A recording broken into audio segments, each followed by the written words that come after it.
دەستگیرکردنی سەلاحەدین دەمیرتاش و هاوڕێکانی لەلایەنی هێزە ئەمنیەکانی تورکیاوە کاردانەوەی جیهانی لێکەوتەوە و زۆربەی دەستگا و ناوەندە نێودەوڵەتیەکان و پەرلەمانی ئەوروپا ئیدانەی و ڕەفتارەی ئەنقەرەیان کرد. وەزیری دادی تورکیا دەستگیرکردنی هاوسەرۆک و پەرلەمانتارانی هەدەپە بە شتێکی سروشتی دادەنێت و تۆمەتباریان دەکات بە ڕێزنەگرتن لە یاساکانی تورکیا. سەبارەت بە دەستگیرکردنی هاوسەرۆک و پەرلەمانتارانی هەدەپە بەکر بۆزداغ وەزیری دادی تورکیا ڕایگەیاند ئەوە بڕیاری ئاسایی دەسەڵاتی دادوەریە و ئامادەبوونیش لە بەردەم دادگا شتێکی سروشتیە. ڕاشی گەیاندووە ئەو پەرلەمانتارانەی هەدەپە کە دەستگیر کراون هاوکاریان نەکردوون لە گرتنەبەری ڕێوشوێنە یاساییەکان، هەروەها دانیان بە یاسادا نەناوە و ڕێزیان لێ نەگرتووە. لێدوانەکەی بۆزداغ لە کاتێکدایە بەرەبەیانی ڕۆژی هەینی هاوسەرۆک و داپەرلەمانتاری پارتی دیموکراتی گەلان هەدەپە لەلایەن حکوومەتی تورکیاوە بە پاساوی تیرۆر دەستگیر کران و بڕیاری زیندانیکردن بۆ بەشێک لەوانە دەرچووە. ئەو ڕەفتارەی حکوومەتی ئاکەپەش نیگەرانی و کاردانەوەی نێودەوڵەتی و ئیقلیمی لێکەوتەوە. لە کاردانەوەی دەستگیرکردنی پەرلەمانتارانی هەدەپە فێدریکا مۆگرینی نوێنەری باڵای یەکێتی ئەوروپا بۆ کاروباری دەرەوە ئاسایش لە تویتەری فەرمی خۆی ڕایگەیاند زۆر نیگەرانە بەرامبەر دەستگیرکردنی سەلاحەدین دەمیرتاش و پەرلەمانتارانی دیکەی هەدەپە و لا پەیوەندیدایە لەگەڵ دەسەڵاتدارانی تورکیا.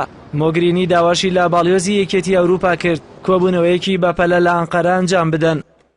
هاوکات سەرۆکی پەرلەمانی ئەوروپا لە کاردانەوەیەکدا بەرامبەر بە دەستگیرکردنی هاوسەرۆکانی هەدەپە و پەرلەمانتارانی ئەو حیزبە لەلایەن هێزە ئەمنیەکانی تورکیاوە وتی دەستگیرکردنی هاوسەرۆکانی هەدەپە لێدانە لە دیموکراسی و پێکەوە ژیان.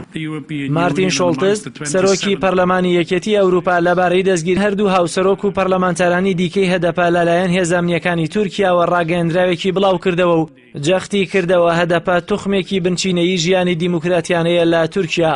لە بەشێکی تری ڕاگەیاندراوەکەی سەرۆکی پەرلەمانی یەکێتی ئەوروپا داهاتووە هاوسەرۆکان و پەرلەمانتارانی هەدەپە کەسانێکی ڕەوا و نوێنەری دیموکراتین لە کۆمەڵگەی تورکیادا.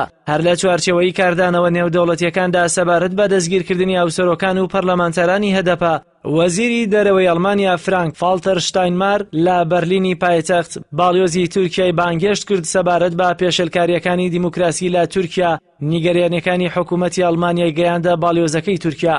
لەلایەکی ترەوە وتەبێژی ئۆفیسی مافی مرۆڤی نەتەوە یەکگرتووەکان ڕایگەیاند دەستگیرکردنی پەرلەمانتارانی هەدەپە قبوڵ ناکرێت و ئەوەش دژی پێوەرە نێودەوڵەتیەکانە.